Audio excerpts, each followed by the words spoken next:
It's so cold this morning that I've had to lay my waders out to de-ice them, but we digress. This is perhaps the most important prospecting tool that you're underutilizing. Not all gold fields, but a lot of them have the same size gold no matter where you prospect, and I live on one of those gold fields. All of the gold in this creek has been put in here as a byproduct of a glacier. That glacier eroded the mountain. When it eroded the mountain, it also eroded the gold out of that mountain, which is why I have a very small creek, but super well-rounded rocks like this. This is an undersized creek. That amount of water can't do that to a rock. Anyway, it means my gold is all very small and exactly the same size. So this won't work everywhere, but if you do live in a glacier area, or you live where there is a primary gold deposit, it means your gold is probably going to be uniformly small. Oh, they bend again. All gold prospecting is about reduction. You're just trying to reduce everything down to only the gold. And we can take advantage of that if your gold's the same size. Gold pans are a reduction tool based off density. So because all of these rocks are made out of different things, they have a different density, and because we can take advantage of that different density to make gold sink to the bottom of the pan, we can capture it whilst getting rid of everything else. But fundamentally, it's kind of a waste of time doing that. I mean, look, all of this dirt is too big compared to my tiny little glacial gold. If all of my gold is around this size, what's the point in processing rock that big? Rocks this big are fundamentally a waste of your effort, and it's quicker to classify them out than it is to process them through a sluice box or a pan. In prospecting, there is an efficiency scale. A high banker both classifies and processes dirt at the same time. It's the most efficient. This is the most efficient way of processing dirt because it happens simultaneously. The second is the river sluice. It's fast to process dirt with a river sluice, but you have to manually classify a lot of dirt. So you make up time on one side, but you lose time on the other. Panning, the most efficient part's the classification. It's very quick to classify dirt, it's very slow to process it when you compare the two.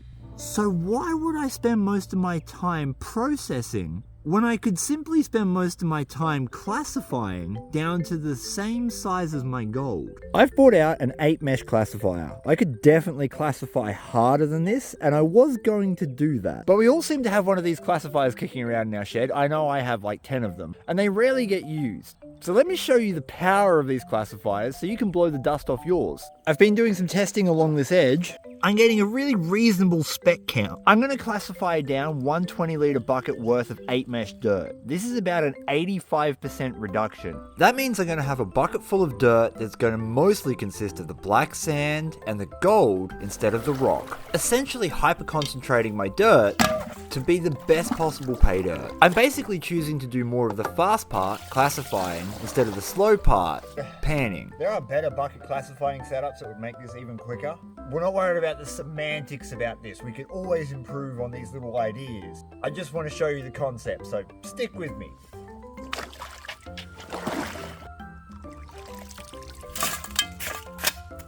And of course, I picked the one place we have thick, sticky clay. There is no technique that's going to be 100% effective in all situations.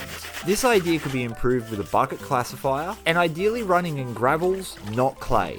But as with many Vo-Gus prospecting videos, this is about showing you an idea and explaining a concept. We're not chasing perfection here. That forever seems to elude me. So far, I've been averaging about 4 shovels every 2 minutes, and our dirt is looking mighty fine.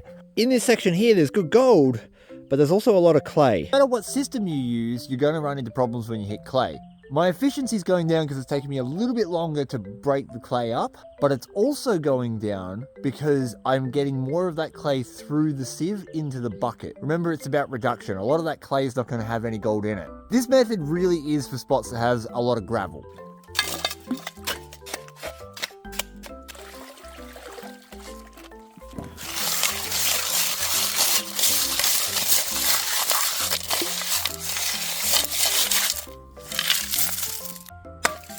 Now I know there are going to be a lot of people out there worried that I'm going to throw away some kind of beautiful nugget.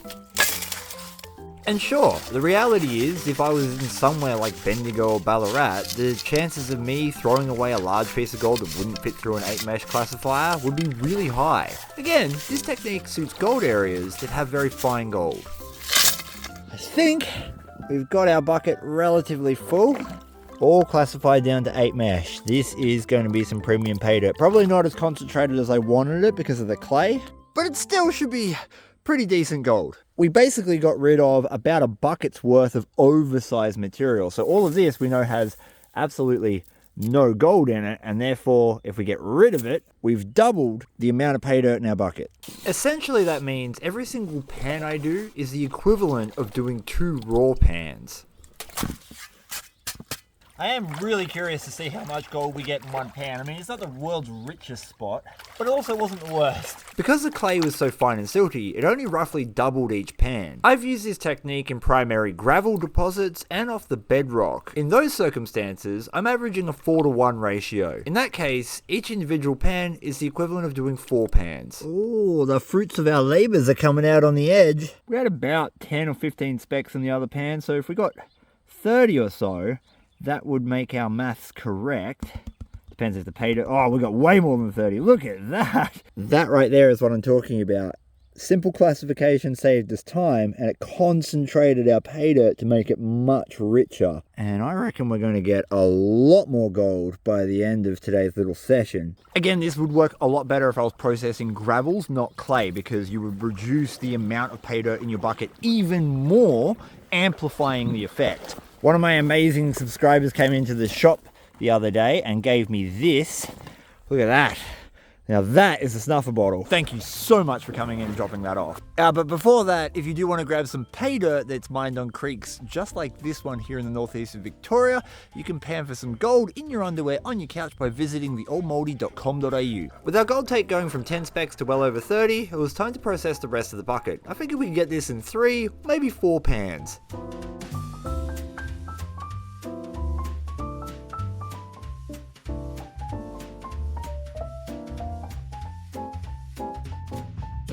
The very next pan looked exactly the same as the first one. We hyperconcentrated the gold, and there was a good amount of it. Now obviously, you could use a sluice box to increase the efficiency even more. But hyperconcentrating dirt through classification is just a method of reduction. So if you can do it quickly, you're going to get more gold. And the second pan in, I'm really happy. We are getting beautiful gold out of this spot. I could probably fit that all into one pan, but we're going to go for like a half last pan. Beautiful spot to be working. And beautiful gold to be pulling out of the creek. Sometimes you just can't get any better than this. I love this. Look at that. Look how many pieces of gold are in there. Last pan, and it's looking good too. Serious black sand in there. We know we're going to get gold. And usually the bottom of the bucket's the best because the gold tends to migrate down towards the bottom as you work it. And it is. It's very good. It's just spread out because I'm doing this one-handed. Heaps of fine gold. Plenty of coarse black sand. I make these videos with the mind that not everyone out there can afford all the fancy gear, and you don't necessarily need it. If you want more tips like this, consider hitting the subscribe button and turning on the all notifications button. Because we make videos like this every single week to help gold prospectors right around the world get more gold. And we also do giveaways over on Patreon. It costs as little as $2 a month to sign up. I am very confident about our take for today. That was pretty decent gold.